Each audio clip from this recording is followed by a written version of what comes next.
I'm David Charbonnet. We're at VIP NeuroRehab Center. I am first a patient at VIP, and then I became the CEO and president of VIP NeuroRehab Center, as well as being the chairperson of the board.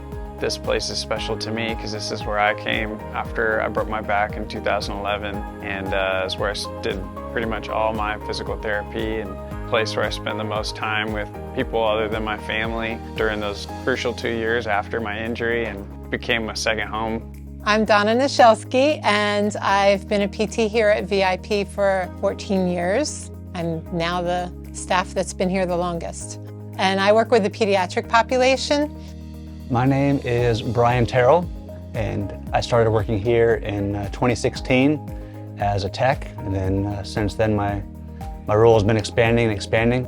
The work is great. I love the work. I really do. It's just so rewarding, and I really like that long-term relationship with the families. I've had like other therapy places where, you know, they tell me to do exercise and then they'll kind of walk off and they're not really doing their job or assisting or helping me improve. VIP does. Yes, yes. I think one misconception is, everybody, for example, who has a spinal cord injury, there's one thing on their mind after they start physical therapy. How can I walk again? Anybody who's been in a wheelchair for a long amount of time is going to tell you that's way down the list of priorities of things they would like to improve. The littlest amount of improvement can mean so much. Being able to move their fingers slightly, or a slight improvement in hand strength, can mean getting to hold the fork and feed yourself, as opposed to having to have help to take a bite of food, which is life-changing. There's a younger gentleman that came in here, and one of the goals was to be able to get from the ground back into his wheelchair. We worked towards it, and it took time at first, and then things are getting faster and faster and more efficient.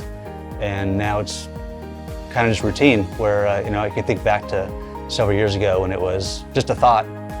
This place has changed our life. I wasn't able to put him in a car seat because he was bent backwards. We can go places. We just got x-rays of his back, and he has a straight back. And scoliosis is a big deal when it comes to brain injury because your body starts to twist up. I think that we would be in a whole lot different place in our life if we hadn't met the people not only that work here, but if we hadn't trusted that somebody could do something to help. We're working on such a micro level of trying to make tiny, tiny improvements, and that's why we need such specific, specialized equipment and such unique concepts and tactics.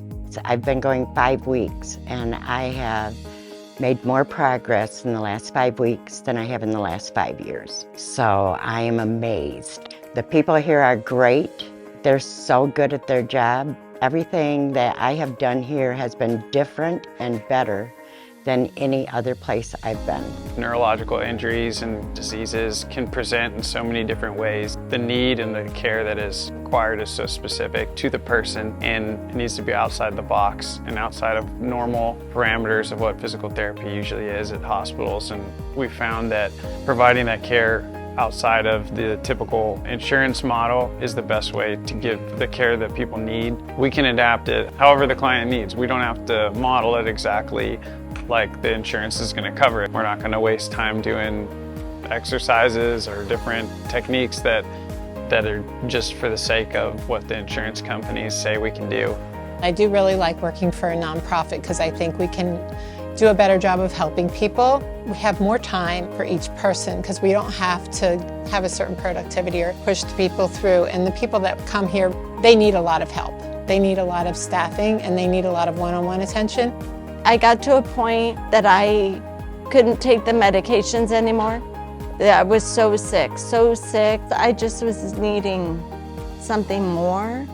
I called him, Brian, he's like, come in, like the same day. We did that, and yeah, I've been here ever since. People, places will, pretty much, that's what you have, deal with it. And when you find a place that are like, you have MS? Okay, well, let's do something about it.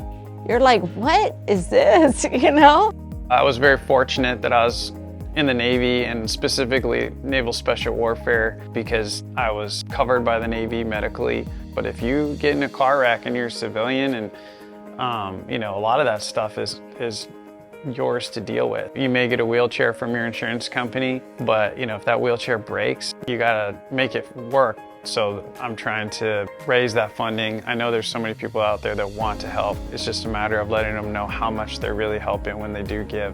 What we charge the patients just does not cover rent and equipment, and everything's so expensive. And if it wasn't for the people that support VIP NeuroRehabilitation Center, we wouldn't exist. We've gotten really close to that point a few times. So we really do depend on others to keep our business going. The thing that I'm the most proud of is, as far as fundraising that we've done, probably wouldn't be any of the equipment we have, which we have a lot of really cool equipment, but raising money for the scholarship fund is definitely the thing that means the most to myself and the rest of the board members and the staff. Knowing how much that takes off a burden of the rest of their life. One thing we like to always say here is we think outside the box, and that allows us to do that being a nonprofit. The fundraising makes it accessible to a lot of people. Any donations help keep things here running, keep people able to come in here, improve their quality of life and their health. I think it also gives us credibility that we're here to put the patient first. Kind of our motto is for the patients, by the patients, and myself and other board members are former patients here. I think that if we continue to do that, it's only going to go in the right direction. Here at VIP, the staff has a genuine passion and care for the people they work with, and that bond is strong. And I think that does set us apart from a lot of other places. One thing we're also very proud of is how specified our sessions are to the client. The staff knows the client very intimately. They know what they want to work on, what their goals are, maybe what they don't want to do that they need to do. That's why our staff's so good, is because they care about the client. Every time I come in, every single time without fail, how are you, Linda? How are you feeling? Are you looking at something today, like something bothering you? Is your leg hurting extra? This is what they do.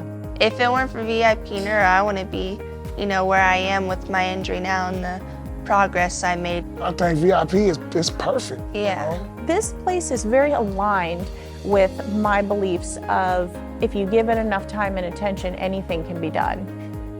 This was a huge emotional rehabilitation for me when I was here those first 2 years after my injury. One big part is you spend so much time here and working so hard that the people that you're working with, the staff, becomes kind of the people that you're closest to during that time. For most of these people, the hardest time in their life. My future vision for VIP is that it would continue to grow in its reach of how many people it can help, how much assistance we can give through the Scholarship Foundation, and just in general by keeping the costs low through fundraising. I'm just honored to be a part of it, and thankful for the place it played in my life and my recovery and my family's life, and thankful for the staff and for the patients as well.